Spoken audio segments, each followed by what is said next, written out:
just an experience I had a number of years ago. I read about it in Lisa Nella's book, The Kundalini Experience, which is a good book. I recommend it.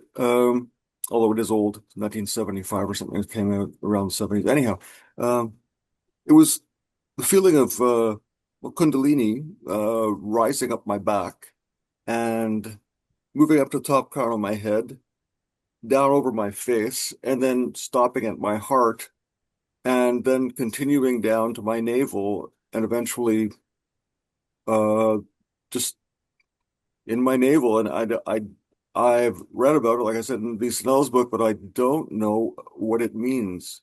Yeah, the search for meaning again. Uh, what does anyone else has anyone else had that happen? And do you know what is going on when that happens? Because it made no. Some people used to say that when that happens, you've reached full enlightenment, whatever that means, or self-realization. But other people have said it happens and nothing, nothing changes. And for me, it was like nothing changes. Okay, interesting, but I have no idea about it. So if anyone has any, or Yeah. Brent, maybe you do. Yeah, so you may find there somebody had just mentioned Mary Chutan's work um about another point, but in her book she describes the downward flow of Kundalini. And so typically we have this idea of Kundalini rising up the base of the spine, exploding out the top of the head. But for others, myself included, I have experienced it actually not just leaving the top of the head in a sort of vertical motion, but actually looping around the body and going round and round. So up the back, down the front in a sort of loop, which the Taoists would call, the microcosmic orbit. I've also heard others describe that it loops down and rests in the heart. You're describing solar plexus, heart. Of course, we can remember that these are just models, maps. Everyone's experience seems to be unique in some way. But I've heard this also that it actually comes down and rests in the heart. If you think of the Egyptian symbol of the Ankh, it seems Oh, that that may be what it represents, that looping around the top. Yeah, and Veronica adds on that point about energy looping down here. Empirical evidence from Stanislav Grof's book does seem to indicate that it rests in the heart, which I think is contrary to traditional Indian view that it rises up to the top and then you're enlightened or the loop is completed. Yeah. I never experienced Kundalini as a direction, normally a full body experience or individually in various chakras. Yeah, very common. comment on the loop and resting in the heart. Um, I've been Someone with another pointed out that technically the heart is starts here at the chest. You can't see it because of, and goes extends about arm's length above the head. So the other thing, the heart.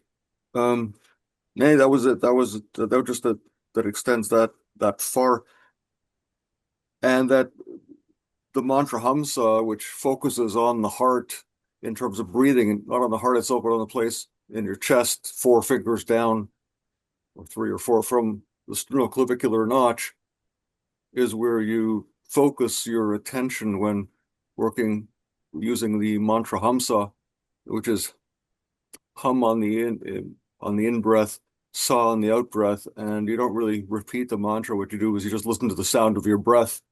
Just listen to as you breathe when you're meditating, and you will find some interesting phenomena happening. But that's also focus on where it's most easy to see yourself.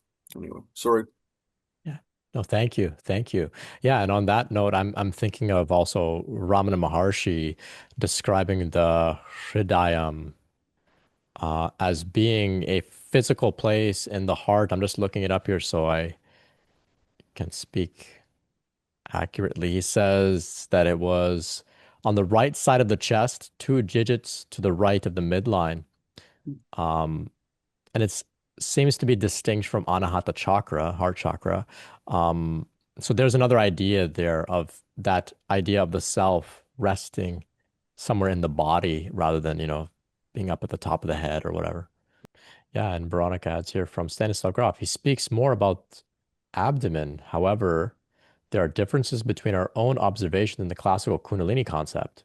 Most notably, we observe, and several traditions report, that the energy or sensation rises up the feet and legs, the body, back, and spine to the head, but then passes down over the face and through the throat, finally terminating in the abdomen. This is entirely in accord with predictions from Bentov's model, but somewhat at variance with the reports of Muktananda Gopi Krishna and the classic yoga scriptures. That's brilliant. Thank you so much for sharing that, Veronica. And that speaks to Tom's experience quite directly there. It seems here that, like there's various models and maps for how this process unfolds, right? Like Veronica shares here from Groff, also mentioning it's like Bentov's model, which describes the the termination of this energetic process as being in the abdomen, but of course, it's contradictory to other quote unquote authorities on this topic, Muktananda, Gopi Krishna, classical yoga scriptures. So it's for these reasons that I just gave up on trying to get the details of this, pinned down.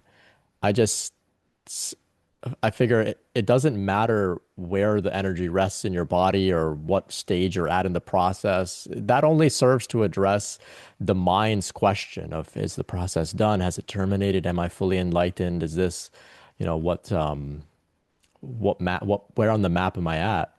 I just said I'll just let all that go because it doesn't matter.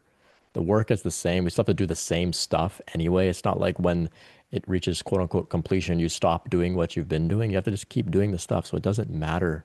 So that's why I just let it go. And that's why I also don't argue with people.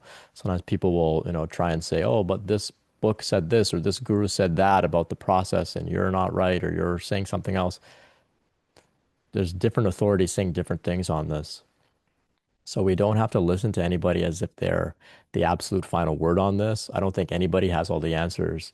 There's just various maps that are useful, but of course, the maps are not the terrain. That's why I came up with that term, relative stability, relative completion. It's relative. There's wiggle room, right? Relatively speaking, you can be stable. Does that mean that you'll never be unstable again? No. Are you claiming to be fully enlightened? No. Who can argue with you? Right? If you're saying you're relatively okay, you're relatively stable.